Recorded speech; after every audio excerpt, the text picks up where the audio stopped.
Traffic నిబంధనలు తప్పక పాటించాలని సిఐ నాగేశ్ బాబు పేర్కొన్నారు. స్థానిక ఎంపీడీఓ కార్యాలయ సభాభవనంలో నిర్వహించిన మండల సర్వసభ్య సమావేశంలో ఆయన మాట్లాడుతూ తన వెనక ఒక కుటుంబం ఉన్నది అనేటువంటి సంగతిని మర్చిపోయి బయటకు వస్తున్నారు.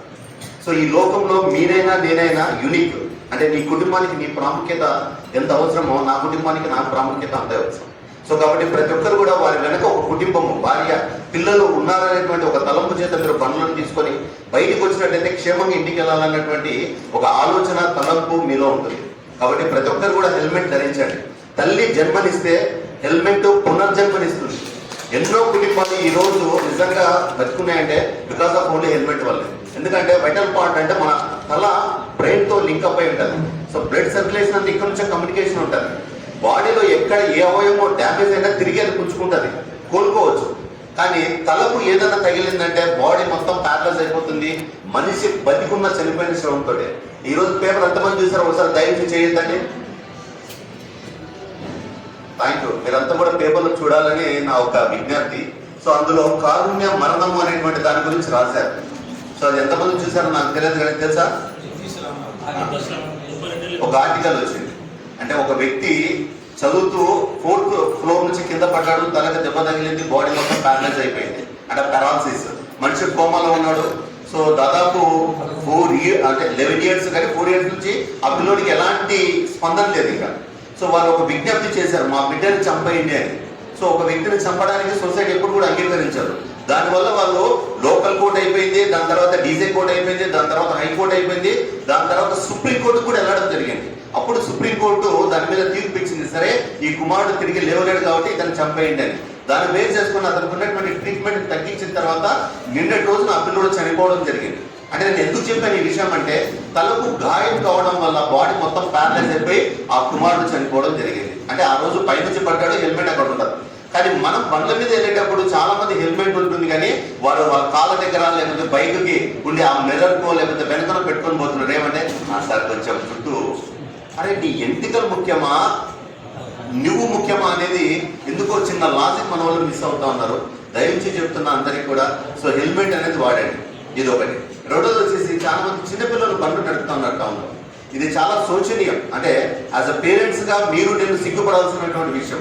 ఈ మాట నేను మాట్లాడినందుకు ఎవరు కూడా చింతించొద్దండి. ఎందుకంటే మన పిల్లలు నిజంగా వెళ్ళిపోతున్నారంటే మన పర్యవేక్షణ లేకపోవడం వల్లే వారు బండ్లు తీసుకొని బయటకు వస్తున్నారు. కాబట్టి పిల్లలు బండ్లు తీసుకొని వస్తున్నారంటే వాడికి ఏదైనా తగిలిందంటే మళ్ళీ మీరు అంతటి కుమారుని తెచ్చుకోలేరు. సో కాబట్టి ఇప్పుడే మీరు తీసుకునే ఒక చిన్న ఆలోచన ఏదైతే ఉందో ఆ ప్రయత్నంలో ఆ పిల్లల్ని మీరు జాగ్రత్త చేసుకోవచ్చు. తద్వారా పిల్లలు మనకు ఒక బంగారు భవిష్యత్తు వాళ్ళు. సో అలాంటి పిల్లల్ని మనం కనుక సరిగ్గా పెంచుకోకపోతే అకారణమైనటువంటి మరణాలు నేను చూస్తాను. రీసెంట్ కూడా మన పిల్లోడు ఇక్కడ నుంచి వెళ్ళి ఎర్రగుంటలో బైక్ యాక్సిడెంట్ వల్ల చనిపోయాడు, చాలా మందికి తెలుసు. సో నేను ఎందుకు చెప్తున్నా అంటే, ఈ మధ్య పిల్లలకి ఇప్పుడు పేరెంట్స్ అంటే వాళ్ళకు బండి రేస్ చేయాలంటే రేపటి దినం గురించి ఆలోచన ఉంది, ఆ భార్య పిల్లల మీద ఒక అవగాహన ఉంది, తర్వాత ఎట్లా బతకాలనేటువంటి ఆలోచన ఉంది. పిల్లోడికి ఎక్సలేటర్ ఇచ్చే కొద్దీ వాళ్ళకి ఒక తెలియని కొత్త ఆనందం, ఉత్సాహం ఉడకలేస్తూ ఉంటుంది. సో వాడు ఇస్తూనే ఉంటాడు ఎక్సలేటర్. అది ఎంత స్పీడ్ పోతుంది, ఫస్ట్ 50 ఉంటుంది, 60 అవుతుంది, 80 అవుతుంది, 100 అవుతుంది, 120 అవుతుంది. సో ఇట్లా వెళ్ళిపోయినప్పుడు బండి అవుట్ ఆఫ్ కంట్రోల్ అవుతుంది. సో అలాంటప్పుడు కింద పడడం వల్ల ప్రాణాలు పోవచ్చు, కొన్నిసార్లు సివియర్ కూడా డ్యామేజ్ కావచ్చు. కాబట్టి తల్లిదండ్రుల పర్యవేక్షణ అనేది చాలా ఇంపార్టెంట్. మన ముద్దలూరు టౌన్లో కూడా చాలా మంది బండ్లు నడుపుతున్నారు. కాబట్టి ఆ దయచి చెప్తున్నా, తల్లిదండ్రులు మీరు ఎన్షూర్ చేయండి. తర్వాత ఇంకోటి నా పర్సనల్ రిక్వెస్ట్ ఏంటంటే, మా స్టేషన్ నుంచి అంటే కొత్త బస్ స్టాండ్ ఉంటుంది, ముఖ్యంగా మీ గురించే. కొత్త బస్ స్టాండ్ నుంచి వచ్చే బస్సులు ఆ రూట్ నుంచి వస్తాయి. వాస్తవంగా ఆ రూట్ కట్టింది బస్సులు రావడానికి కాదు, పక్కన కనీసం మనిషి నిలబడే స్థలం కూడా ఉంటుంది మీ బస్సు వచ్చేటప్పుడు. రేపు పొద్దున ఏదైనా జరిగిందంటే మాత్రం you will face the legal consequence. So కాబట్టి బస్సును అటువైపు కాకుండా మీరు మెయిన్ రోడ్ నుంచి తీసుకోండి, మెయిన్ రోడ్ నుంచి తిప్పండి. అది చాలా ఇన్కన్వీనియన్స్ ఉంది, ప్రతి ఒక్కరు చూస్తున్నారు కానీ ఎవరు మాట్లాడలేదు. అమ్మా, మూర్ఖుడి ఆలోచన కంటే మేధావి మౌనం దేశానికి చేయడానికి రవీంద్రనాథ్ ఠాగూర్ చెప్పారు. సో కొన్ని విషయాల గురించి తప్పకుండా మీరు మాట్లాడాలి. ఇక్కడ ఉండే ప్రజాప్రతినిధులు మీరు మాట్లాడినప్పుడే సమస్యలకి పరిష్కారం దొరుకుతుంది. మీరు అట్లా మాట్లాడకపోతే రేపు పొద్దున ఒక నిండు జీవితాన్ని అది కనుక పోయిందంటే దానికి మీరు నేను అందరం కూడా బాధ్యతం అవుతాము. నిజంగా ఆ దారి కూడా బస్. ప్లీజ్ బ్రదర్, ప్లీజ్ ఒక్క నిమిషం. నేను చాలా తొందరగా ముగించేస్తాను. నేను దీన్ని అంటే ఎక్కువగా లెంతీగా తీసుకోను. ప్లీజ్ కైండ్ అండి. ఆ లాస్ట్ బ్రదర్ మీరు కూడా ప్లీజ్.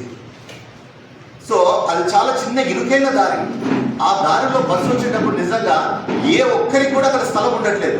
బట్ మీరు ఎందుకు దాన్ని కన్సిడర్ చేశారో నాకు తెలియట్లేదు. ఒకసారి చూడండి కావాలంటే మీరు బస్సులో వచ్చేటప్పుడు. అలాంటి ఇరుకైన ప్రదేశంలో ఏదైనా జరగకూడని ప్రమాదం జరిగినట్లయితే డ్రైవరు జైలుకి వెళ్తాడు, బస్సు సీజ్ అయిపోతుంది. ఆర్టీసీ అంటే సంస్థకు నష్టం వస్తుంది. అంటే మనము సంస్థకు లాభాలు తెచ్చే విధంగా మనం ఉండాలి, కానీ దానికి నష్టాలు తెచ్చే విధంగా మనం ఉండకూడదు అనేటువంటిది నా యొక్క విజ్ఞప్తి. సో దాన్ని మీరు కన్సల్ట్ చేసి, మేడం మీ తరపు నుంచి నేను చెప్తున్నాను. సో మీరు కూడా ఇక్కడ ఉన్నటువంటి మీ అందరి తరపున చెప్తున్నా. సో పట్టణంలో బస్సులు అనేది ఆ లైన్లో రాకుండా కొద్దిగా మీరు ఎన్షూర్ చేయండి. దానివల్ల నిజంగా చెప్తున్నా భవిష్యత్తులో ఏదో ఒక ప్రాణం అయితే పోతుంది. సో దాన్ని మనం ఈరోజు కాపాడుకోగలిగితే అంటే ఒక మనం తీసుకున్నట్టుగా, అంటే మన భాగంలో, అంటే మన చర్యల్లో భాగంగా ఒక ప్రాణాన్ని నిలబెట్టిన వాళ్ళం అవుతాం. సో దయచేసి మీరు అది ఎన్షూర్ చేయండి. సో ఇది రోడ్డు అవేర్నెస్ సంబంధించి. తర్వాత ఈ సమ్మర్ వచ్చింది ఇప్పుడు. సో చాలా మంది కూడా బయట పడుకుంటూ ఉంటారు, దొంగతనాలు జరగడానికి అవసరం ఉంది. కాబట్టి సీసీ కెమెరాల మీద ఫోకస్ చేయించండి.